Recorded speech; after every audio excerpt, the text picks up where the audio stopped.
दोस्तों जय हिंद। आपका स्वागत है मेरे चैनल पर। आज हम बात करेंगे दो अहम मुद्दों पर, जिसमें वन रैंक वन पेंशन और दूसरा है equal military service pay for all ranks.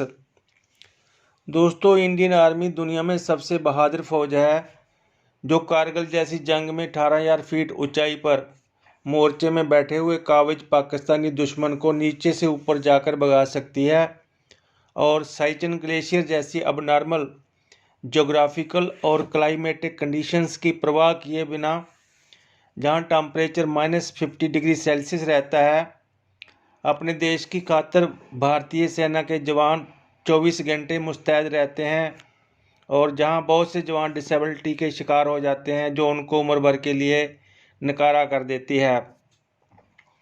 हम सब भारतीयों को अपनी सेना पे गर्व है, और जब शहादत पाने के बाद सैनिक तिरंगे में लिपटे हुए किसी एयरपोर्ट पर लैंड करते हैं, तो बहुत से नेता और सिविल प्रशासनिक अधिकारी उनको सलामी देने पहुंचते हैं। मीडिया वाले भी उनके घर पहुंचकर कवरिंग देते हैं और उनकी बहादुरी की कहानियां भी चलाते हैं चैनल पर।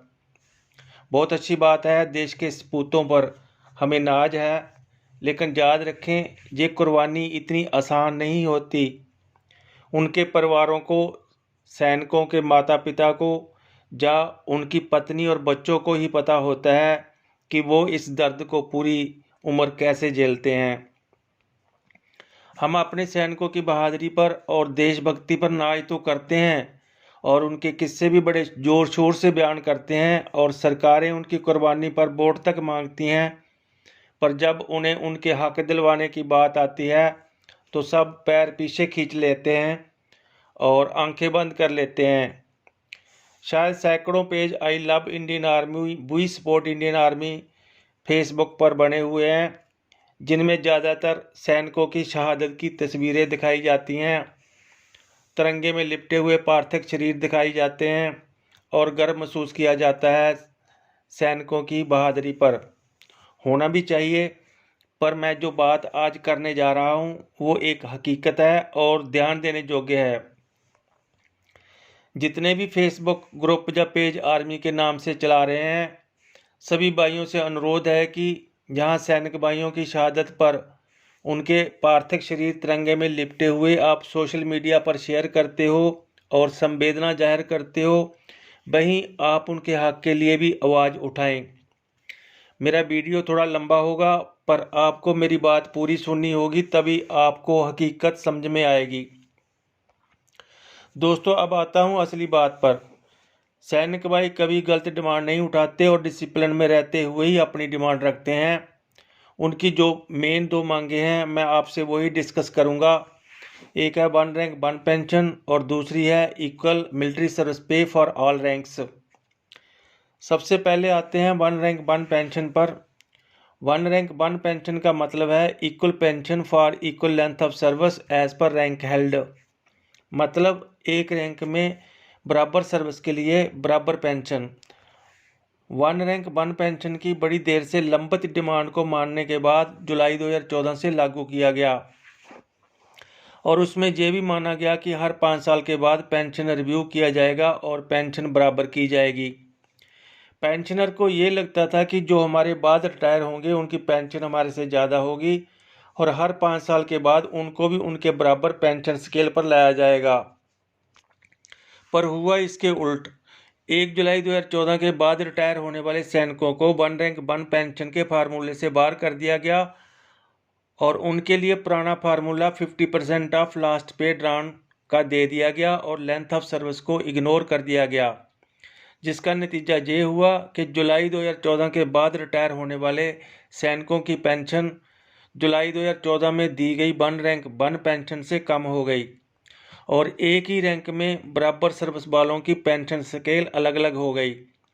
नतीजा ये हुआ कि 1 जुलाई 2014 के बाद वाले रिटायरी को भारी आर्थिक नुकसान उठाना पड़ रहा है, और जुलाई 2019 में जो पेंशन रिवीजन होना था वो भी अभी तक नहीं हुई।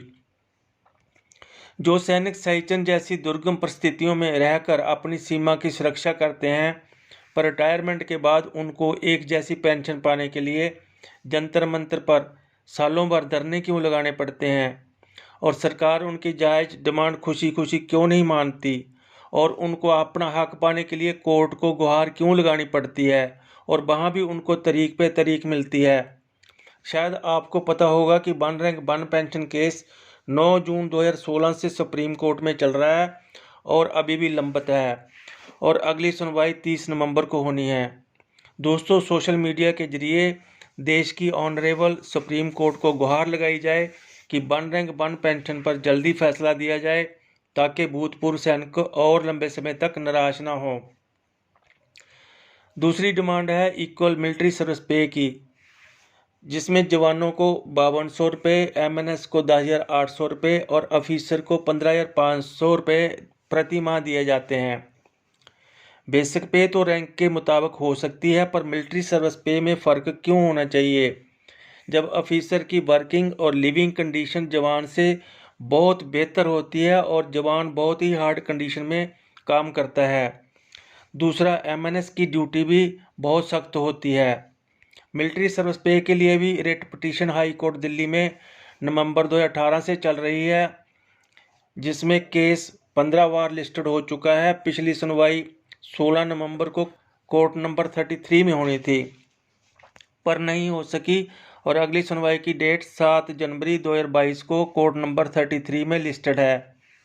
उम्मीद करते हैं कि ऑनरेबल हाई कोर्ट अगली सुनवाई पर अपना फैसला सैनिकों की हार्ड लाइफ को देखते हुए उनके हक में देगी और फिर अगली तारीख देकर निराश नहीं करेगी। आज बस इतना ही। वीडियो ज़्यादा से ज़्यादा शेयर करें और मेरा चैनल सब्सक्राइब नहीं किया तो सब्सक्राइब कर लें, साथ में घंटी का बटन दबा दें ताकि मेरे आने वाले वीडियो की सूचना आपको मिलती रहे। धन्यवाद। जय हिंद।